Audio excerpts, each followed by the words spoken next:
ಕುಟುಂಬದಲ್ಲಿ ಮಾಡಿದಾನೆ ಅಂತ ಹೇಳ್ತಿದ್ರೆ ಅವ್ರ ಮಾತ್ ಮೇಲೆ ನಂಬಿಕೆ ಇದೆ ನಿಮ್ಗೆ? ಕುಟುಂಬದಲ್ಲಿ ಯಾರೋ ಹಂಗ್ ಮಾಡಕ್ ಸಾಧ್ಯನಾ ಅಂತ ಹೇಳಿ ಅವ್ರು ಇದಾರ ಅಂತ ಸಾಧ್ಯ ಇಲ್ಲ.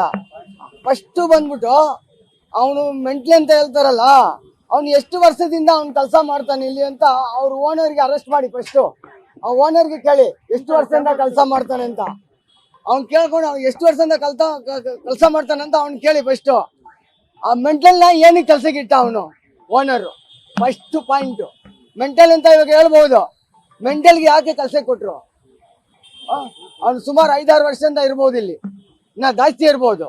ಒಂದು ಮೆಂಟ್ಲಿ ಕೆಲಸ ಮಾಡ್ತಾನಾ? ಇವಾಗ ಅವ್ರ ಅಡ್ರೆಸ್ ಹೇಳಿದ್ರೆ ಅವ್ನ ನೋಡಿದೀನಿ ನಾನು. ಇವಾಗ ಅವ್ನ ಮುಖ ನೋಡಿದ್ರೆ ಕ್ಲೀನ್ ಆಗಿ ಪರಿಚಯ ಮಾಡ್ತೀನಿ. ಅವ್ನು ಎಲ್ಲಿ ಕೆಲಸ ಮಾಡ್ತಾನೆ ಅಂತ ಹೇಳ್ಬಿಡ್ತೀನಿ ನಾನು. ಅವ್ನ ಮುಖ ನೋಡಿದ್ರೆ ಡೌಟ್ ಇದೆ ಸರ್, ಡೌಟ್ ಇದೆ ನನಗೆ. ಅಲ್ಲಿ ಬೇಗ ಹೊಳಿತಾರಲ್ಲ ಅವ್ರಿಗೆ ಡಿಪಾರ್ಟ್ಮೆಂಟ್ ಅವ್ರಿಗೆ ಅರೆಸ್ಟ್ ಮಾಡ್ಬೇಕು. ಏನು ಹೆಂಗ್ ಮೆಂಟಲ್ ಅವನು? ಮೆಂಟಲ್ ಈ ತರ ಮಾಡ್ತಾನ? ಹುಡುಕಿ ಹಸಾನ ಕುಯ್ತಾನ ಮೆಂಟಲ್? ಸಿಕ್ಕಾಪಟ್ಟೆಲ್ಲ ಕುಯ್ಬೇಕಾಯ್ತು. 3:30ಗೆ ಕುಡ್ಬಿಟ್ಟು ಬಂದ್ ಮಾಡ್ದ ಅಂತಲ್ಲ. 3:30ಗೆ ಯಾವ ಬಾರ್ ತೆಗ್ದಿದೆ ಸ್ವಾಮಿ? 3:30ಗೆ ಯಾವ ಬಾರ್ ತೆಗ್ದಿದೆ? ನಿಮಗೆ ಬ್ಯಾಗ್ ಅಂಗಡಿಯವರಿಗೆ ಗಲಾಟೆ ಬ್ಯಾಗ್ ಅಂಗಡಿಗೆ ನಮ್ಗೂ ಗಲಾಟೆ ಇಲ್ಲ. ನಮಗೂ ಆ ಸಂಧಿಯಲ್ಲಿ ಹಸ ಕಟ್ತೀವಿ. ಆ ಸಂಧಿಯಲ್ಲಿ ಒಂದು ಬೇಗ ಅಂಗಡಿ ಐತೆ. ಅವರು ಗಾಡಿ ಒಳಗೆ ಲೋಡ್ ತಗೊಂಡ್ಬರ್ತಾರೆ, ತಗೊಂಡು ಹೋಯ್ತಾರೆ ಲೋಡು.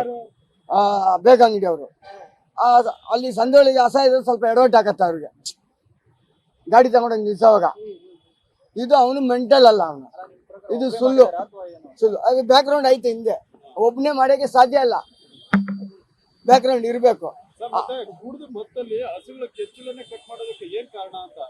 ಗೊತ್ತಿಲ್ಲ ಸರ್, ಅದೇ ನನಗೆ ಇದಾಗ್ತಾ ಇದೆ.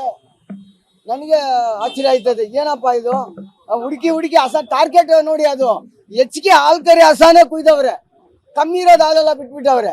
ಹಂಗಿದ್ರೆ ಮೆಂಟಲ್ ಮಾಡೋ ಕೆಲಸನ ಅದು?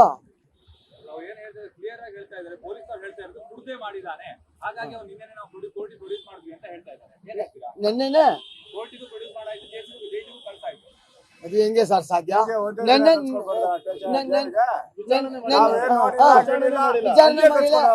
ನೆನ್ನೆನೆ ಹಿಡ್ದವ್ರೆ, ನೆನ್ನೆ ಹಿಡ್ದ್ಬಿಟ್ಟು ಅದು ಹೆಂಗೆ? ಏನ್ ಸಾಧ್ಯ? ನೆಲ್ಲ ಭಾನುವಾರ ಕೆಲ್ಸಕ್ಕಾಗತ್ತ ಸರ್? ಹಿಂದೆ ಕೈವಾಡ ಇದೆ. ಅವ್ನಿಗೆ ಯಾರು ಹೇಳ್ಕೊಟ್ಟು ಮಾಡಿದ್ದಾರೆ. ನನಗೆ ಯಾರು ಇರ್ಬೋದು, ಅವನಿಗೆ ವಿಚಾರಣೆ ಮಾಡ್ಬೇಕು. ಡಿಪಾರ್ಟ್ಮೆಂಟ್ ಅವರು ಅವನಿಗೆ ವಿಚಾರಣೆ ಮಾಡ್ಬೇಕು. ಅವನಿಗೆ ಆಟೋಮೆಟಿಕ್ ವರ್ಕ್ ತೆಗೆದ್ರೆ ಬಾಯಿ ಬಿಡ್ತಾನೆ ಸರ್ ಅವನು. ನಾವು ಯಾರಿಗೆ ಇವಾಗ ಕೇಸ್ ಪ್ರೆಷರ್ ಜಾಸ್ತಿ ಅಂತ ಇಲ್ಲ, ಇವಾಗ ಮೆಂಟಲ್ ಅಂತ ಹೇಳಿದ್ರಲ್ಲ, ಇವಾಗ ಪ್ರೆಷರ್ ಜಾಸ್ತಿ ಆಗೋದು. ಇವಾಗ ಜಾಸ್ತಿ ಆಯ್ತದೆ, ಇಷ್ಟೊಂದು ಜಾಸ್ತಿ ಆಗಿಲ್ಲ ಇವಾಗ. ಯಾರು ಹಿಂದೆ ಕೈವಾಡ ಇದಾರೆ ಅವರೆಲ್ಲ ಬರ್ಬೇಕು. ನನಗಾಗಿದೆ ಇನ್ನೊಬ್ರಿಗೆ ಆಗ್ಬೇಡ್ದು ಸ್ವಾಮಿ, ನನಗಾಗಿದೆ ಇನ್ನೊಬ್ರಿಗೆ ಆಗ್ಬೇಡ್ದು. ಇನ್ನೊಂದು ಹಸುನ ಆ ತರ ಮಾಡ್ಕೊಡ್ದು. ಅವ್ನು ಎತ್ತೆ ತಾಯಿ ಎದೆ ಒಳಗೆ ಹಾಲು ಕುಡ್ದಿಲ್ಲ, ಆ ಎದೆ ಕುಯ್ಯಕ್ಕೆ ಹೆಂಗ್ ಸರ್ ಮನ್ಸು ಬಂತು ನೋಡಿ? ಇವನು ಹಸ ಕಟ್ಟವನೆ. ಆ ಪಕ್ಷ ಈ ಪಕ್ಷ ಅಂತಲ್ಲ, ಜನರಲ್ ಆಗಿ ಹೇಳ್ತಾ ಇರೋದು ನಾನು. ಈ ರಾಜಕೀಯಕ್ಕೆ ತಗೊಂಡು ಹೋಯ್ತಾ ಇಲ್ಲ. ಅವನಿಗೆ ಶಿಕ್ಷೆ, ರಾಜಕೀಯ ಬೇಕಾಗಿಲ್ಲ ನನಗೆ, ಅವನಿಗೆ ಶಿಕ್ಷೆ ಕೊಡ್ಸಿ ಅಷ್ಟೇ. ಕಾಟನ್ ಬಟ್ಟೆ ಡಿಪಾರ್ಟ್ಮೆಂಟ್ ಪೊಲೀಸವ್ರಿಗೂ ಕೈ ಮುಗಿದು ಕೇಳ್ತಾ ಇದ್ದೀನಿ, ಯಾರ ಬಗ್ಗೆ ಅವ್ರು ಚಿಂತೆ ಮಾಡಬೇಡಿ, ಯಾರ ಬಗ್ಗೆ ಯೋಚನೆ ಮಾಡಬೇಡಿ. ನಿಮ್ ಕಾನೂನು, ನಿಮ್ ಮನೆ ಹಸ ಕುಯ್ದ ತರ ನೀವು ನೆನ್ಸ್ಕೊಂಡು ನಮ್ಗೆ ನ್ಯಾಯ ಇಸ್ಕೊಡಿ ಸ್ವಾಮಿ. ನಿಮ್ಗೆ ನಮಸ್ಕಾರ.